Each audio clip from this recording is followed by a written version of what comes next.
بسم اللہ الرحمن الرحیم نحمدہ ونصلی ونسلم علی رسولہ الکریم اما بعد۔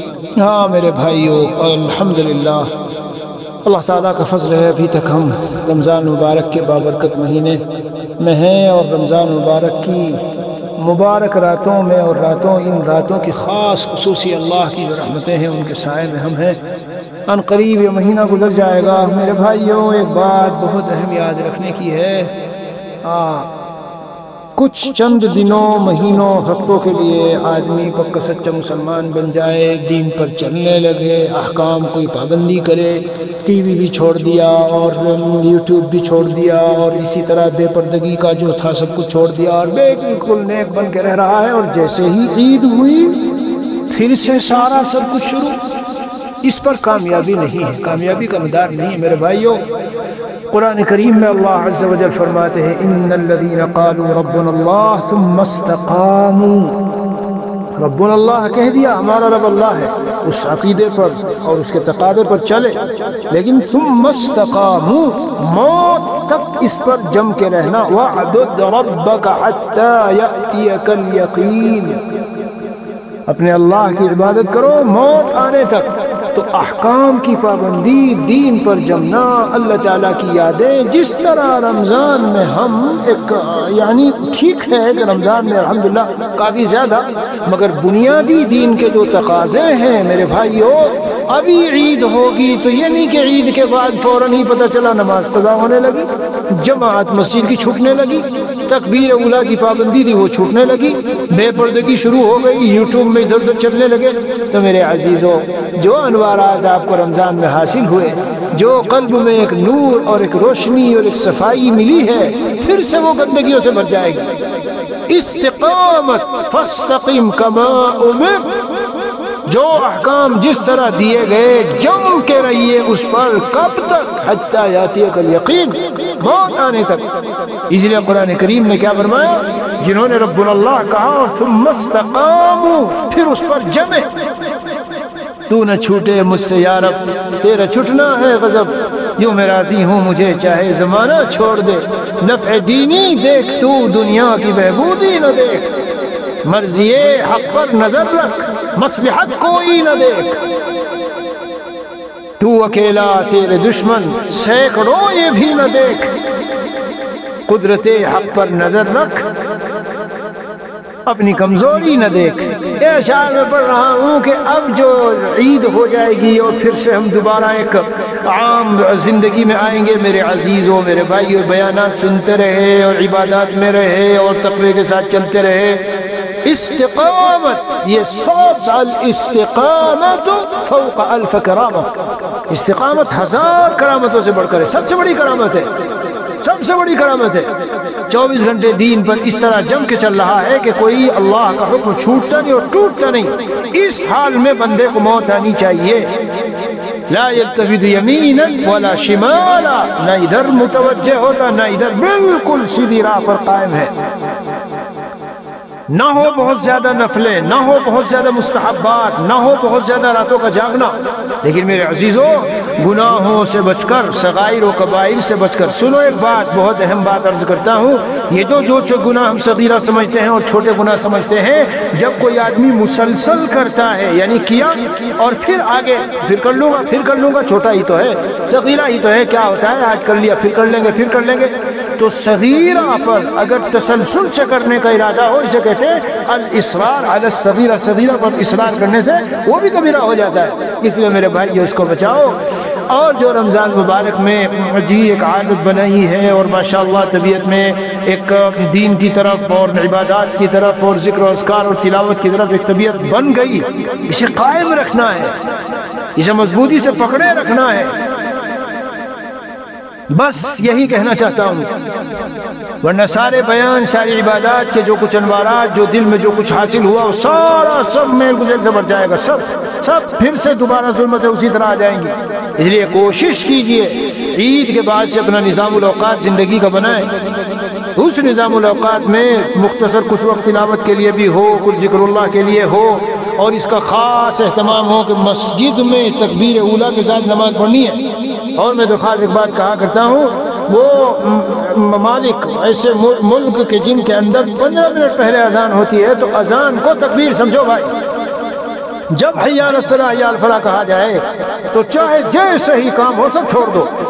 بہت سے ایسے واقعات ہیں جنہوں نے اذان کے تعلق سے انگریزی میں کہتے ہیں ریپلائنگ اذان، جی اذان کا جواب دینا،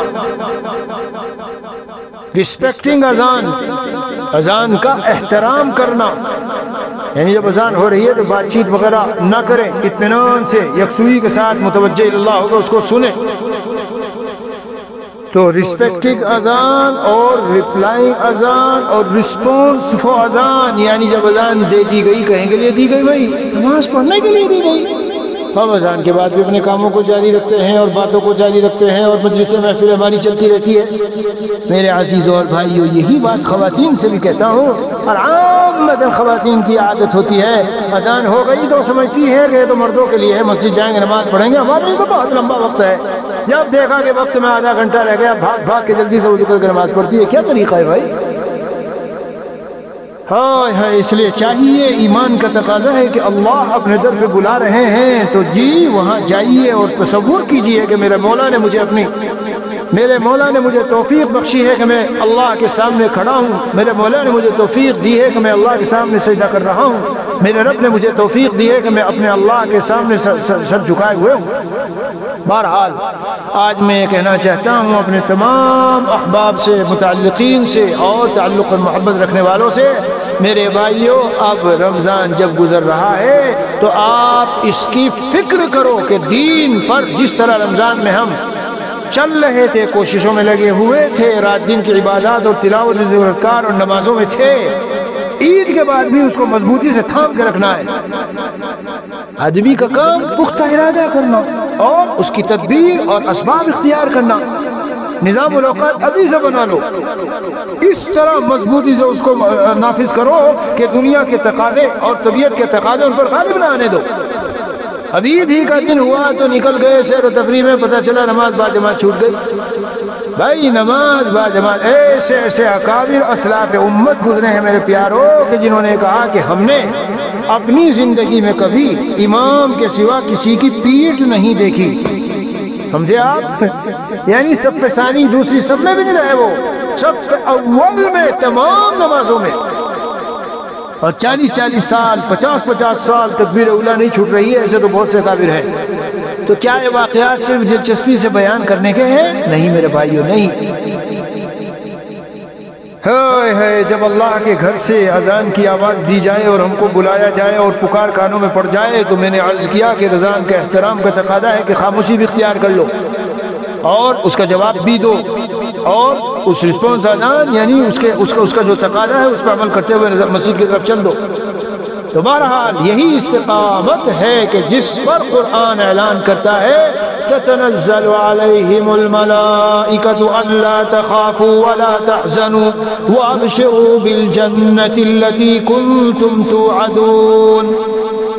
جب موت آئے گی نا تو یہ جو استقامت والے لوگ تھے جو 24 گھنٹے پوری زندگی اپنے احکام پر اللہ تعالیٰ کے جنہیں جو دیے معمورات کرنے کے کام ان پر جم کے چلتے رہے اور منہیات سے بچتے رہے، تو جب موت آئے گی تو اللہ تعالیٰ کی طرف سے انہیں خوشخبری سنائی جائے گی.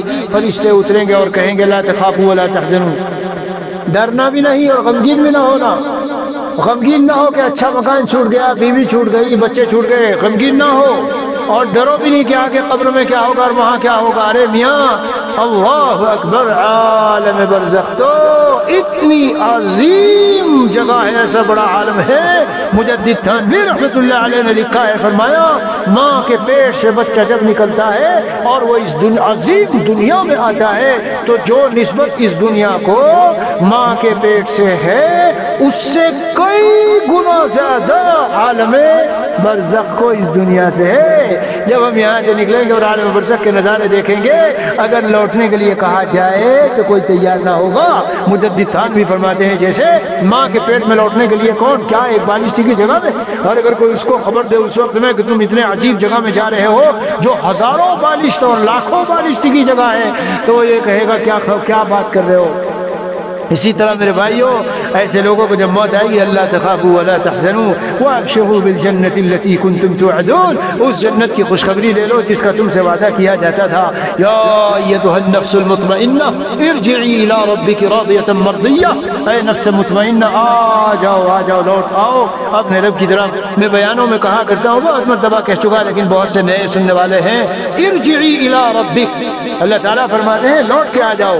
میرے پیاروں سمجھے، لوٹ کے جب کہیں مثلا میں ساؤتھ افریقہ میں رہتا ہوں، میرے بیوی بچے سب یہاں ہیں، اب میں سفر میں چلا جاؤں 2 مہینے 3 مہینے کے لیے کہیں، ٹھیک ہے، جب 2-3 مہینے پورے ہوں گے اور میں اپنے وطن لوٹوں گا تو کہا جائے گا میں لوٹ کر وطن آ رہا ہوں، تو میرے عزیزو خوشی ہوگی کہ نہیں؟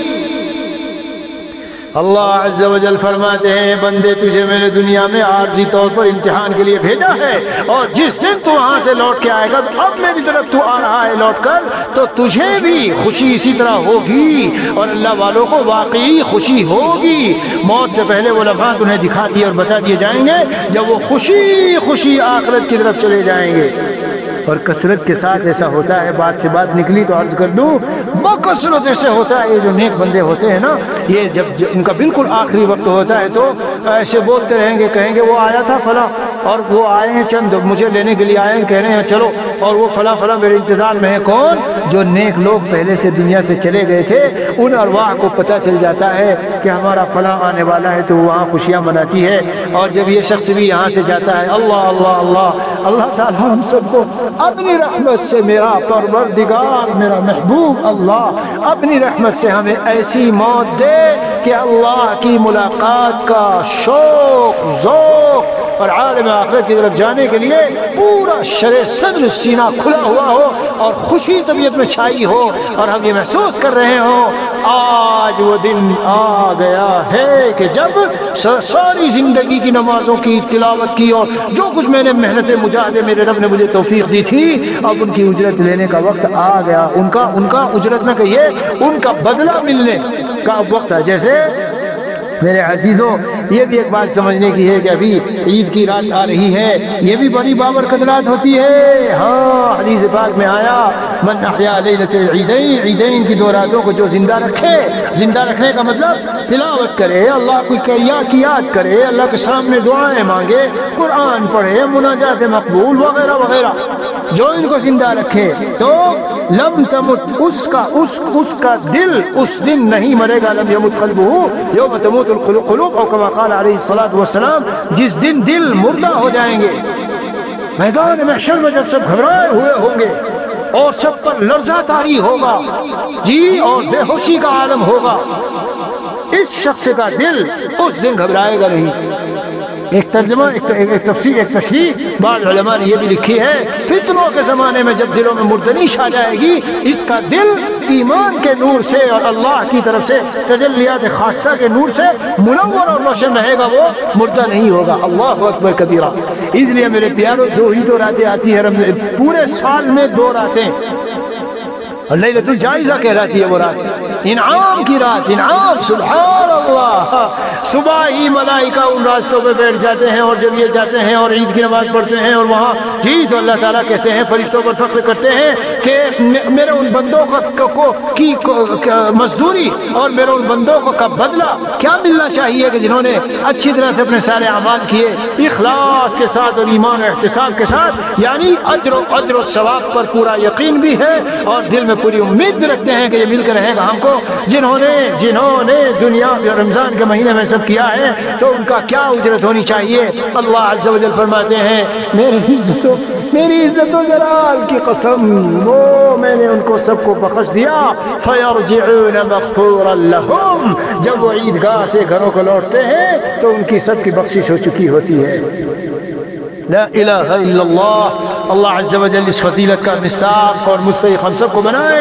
اس لیے میرے عزیزو بھائیو، ابھی بھی ایک 2 رات ہے، اللہ سے خوب مانگو الہ العالمین، جس طرح قدردانی کے ساتھ رمضان گزارنا چاہیے تھا اور جس طرح اعمال ہمیں کرنے چاہیے تھے، اخلاص اور استحضار اور توجہ اور دھیان اور خشوع و خضوع کے ساتھ، اور اپنے وقت کی جس طرح عبادت کرنی چاہیے تھی، اے اللہ ہم سے نہیں ہو سکی، ہمیں معاف فرما دے، ابھی بھی وقت ہے، معافی مانگیے جو کچھ ہوا ہے، اور اے میرے پاک پروردگار جن اعمال کی آپ نے توفیق دی اگرچہ وہ اس لائق نہیں آپ کی شان عظمت و کبریائی کے، لیکن میرے محبوب اللہ اے ہمارے اللہ پیارے کریم اللہ، ہم آپ سے بھیک مانگتے ہیں کہ آپ ان کو شرف قبولیت نواز دیجئے۔ تو انشاءاللہ ادھر عید کا دن ہوگا اور ایسے کہ کیوم ولدتہ امہ، جیسے کہ ماں کے پیٹ سے آج ہی جنا ہے۔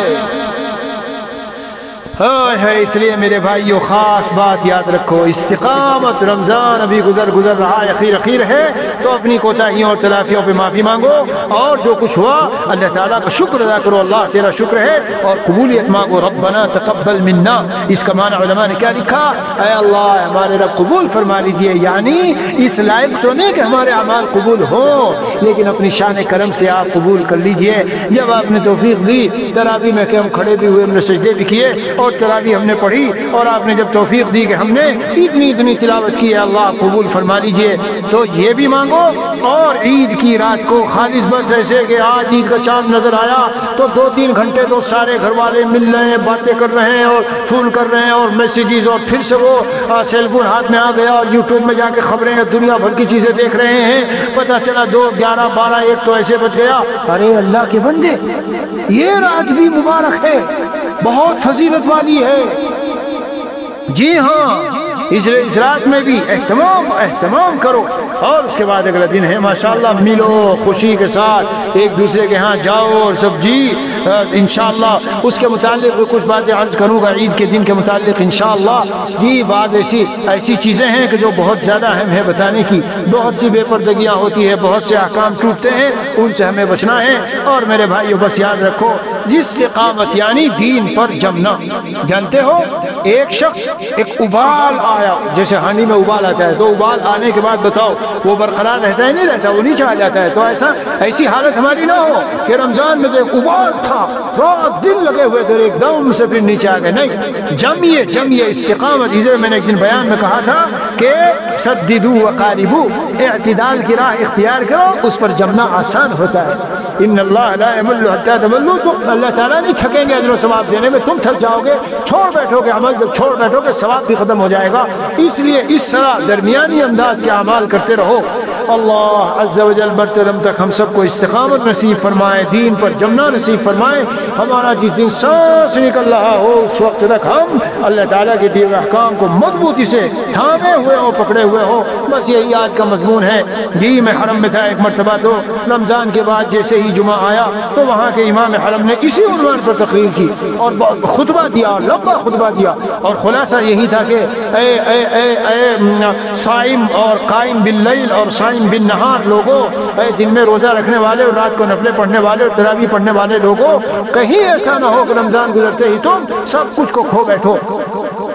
اللہ تعالی ہمیں اپنی رحمت سے، فضل و کرم سے، جی جو رمضان کے تینوں عشروں کے جو فضائل تھے، اول رحمہ و اوسط مغفرہ و آخر عتق من النار، شروع کا رحمت ہے اور دوسرا مغفرت ہے اور تیسرا جہنم سے آزادی کا ہے۔ اللہ اپنی رحمت سے ہمیں عتق من النار میں ہم سب کو شامل فرما لے۔ ہمارے وہ والدین، گھر والے جو دنیا سے چلے گئے، اقارب اعزا، دوست و احباب جو اللہ کے جوار میں پہنچ چکے ہیں، حق سبحانہ و تعالی ان سب کی بھی مغفرت فرما دے، ان سب کو بھی جہنم سے آزادی عطا فرما کر جنت میں اعلیٰ درجات نصیب فرمائے۔ وصلی اللہ علی النبی الکریم وعلی آلہ وصحبہ اجمعین والحمد للہ رب العالمین۔